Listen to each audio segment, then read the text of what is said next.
piden al gobierno de Canadá que sancione a la dictadura cubana. Cuba Decide y Democratic Space piden sancionar a funcionarios del régimen cubano. ¿Cómo están, amigos? Bienvenidos a Noticias Importantes. Esperamos sus opiniones en los comentarios. Comenzamos. En la petición hecha al gobierno de Canadá se exige sancionar, entre otros, al mandatario y títere castrista Miguel Díaz-Canel, al ministro de las FARC Álvaro López Miera y a los boinas negras del MNIL y a los boinas rojas de la FARC. La plataforma ciudadana Cuba Decide y la ONG Democratic Space presentaron el día lunes ante el gobierno de Canadá una solicitud de sanciones para entidades y funcionarios cubanos por violaciones de los derechos humanos.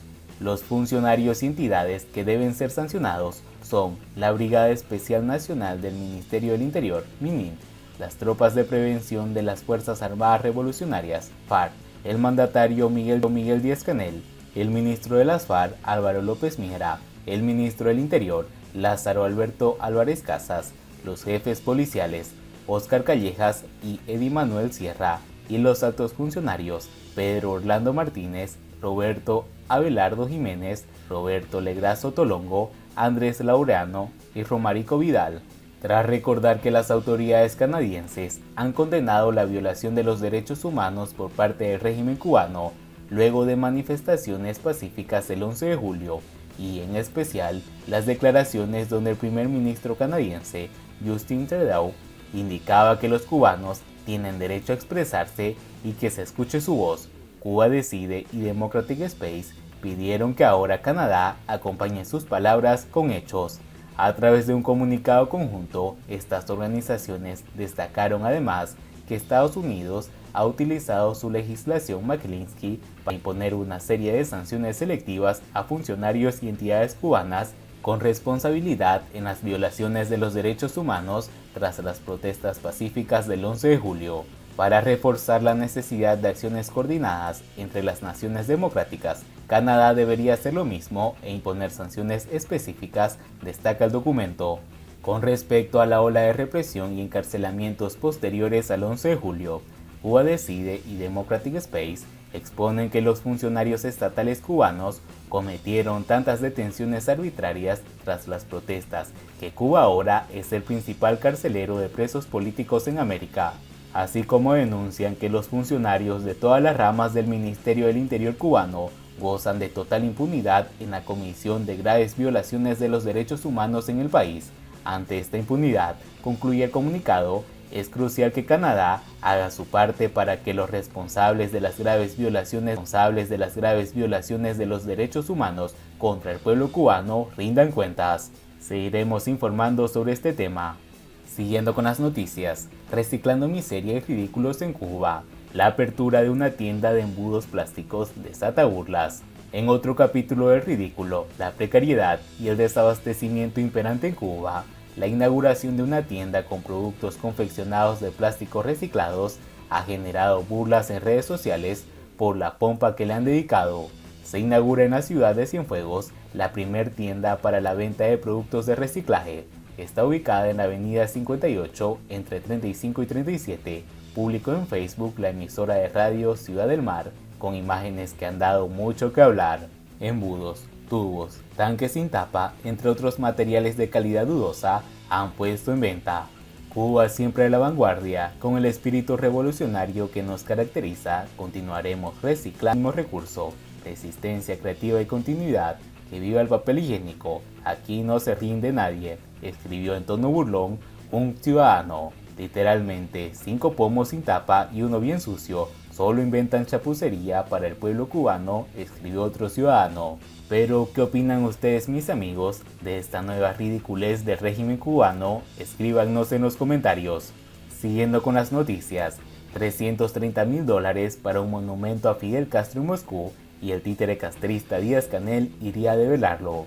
La inauguración de la escultura del difunto dictador cubano en la capital de Rusia está prevista para el 21 y 22 de noviembre. Un monumento de Fidel Castro está previsto que se inaugure en Moscú, informó la agencia rusa TASS. La inauguración del monumento está prevista para los días 21 y 22 de noviembre. Se espera que el líder cubano participe de la ceremonia de inauguración, dijo una fuente al GAL, y añadió que el pedestal del monumento está listo en Skokol. La instalación del monumento del difunto dictador en la plaza del mismo nombre del distrito de Sokol fue apoyada por los diputados de la Duma en la ciudad de Moscú el pasado 16 de febrero. En una justificación del porqué de la escultura, Alexei Shaposnikov, presidente del Parlamento de la capital, dijo a TASS: Castro fue un revolucionario carismático, un destacado estadista, un líder inflexible de la isla de la libertad y él mismo creó la historia.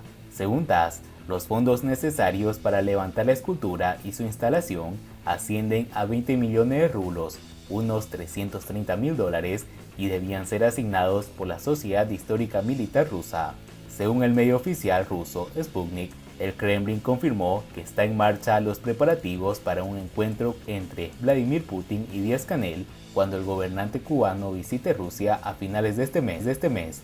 Los preparativos para ciertos contactos con nuestros amigos cubanos están en curso, informó Dmitry Peskov a la prensa, y agregó que los detalles de las consultas se revelarán en un momento oportuno. La última estancia de Díaz-Canel en Rusia fue en 2019 durante una visita de trabajo de 3 días a ese país. El régimen de Cuba ha dejado patente su apoyo al aliado ruso tras la invasión a Ucrania. En octubre, La Habana decidió acogerse a la abstención en la ONU en una votación que condenó a Rusia, después de pronunciarse a favor en varias resoluciones en apoyo a Moscú en las últimas semanas, tomando así distancia de la comunidad internacional, en la que su mayoría ha cuestionado al Kremlin por su invasión a Ucrania. Se abstuvo en una votación en la que la Asamblea General de Naciones Unidas condenó a Rusia por anexionarse los territorios al este de Ucrania ocupados en una invasión y que fue aprobada por 143 de los 193 países miembros.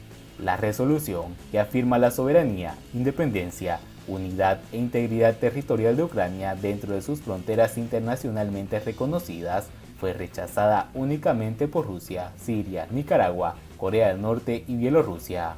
A ese grupo se habían sumado Cuba semanas atrás, cuando los aliados de Rusia trataron de impedir que Volodymyr Zelensky se dirigiera vía online al plenario de la Asamblea General, y también el martes, cuando el régimen de la isla apoyó a otros 13 países en una tentativa finalmente derrotada por 107 países para que la votación del día miércoles se efectuara en secreto.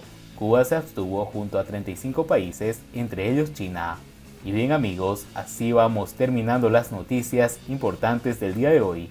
Por favor, nos ayudarían mucho compartiendo las noticias y así poder informar a muchas más personas de la verdadera realidad. Atrevida mis hermanos, nos vemos en el siguiente informe.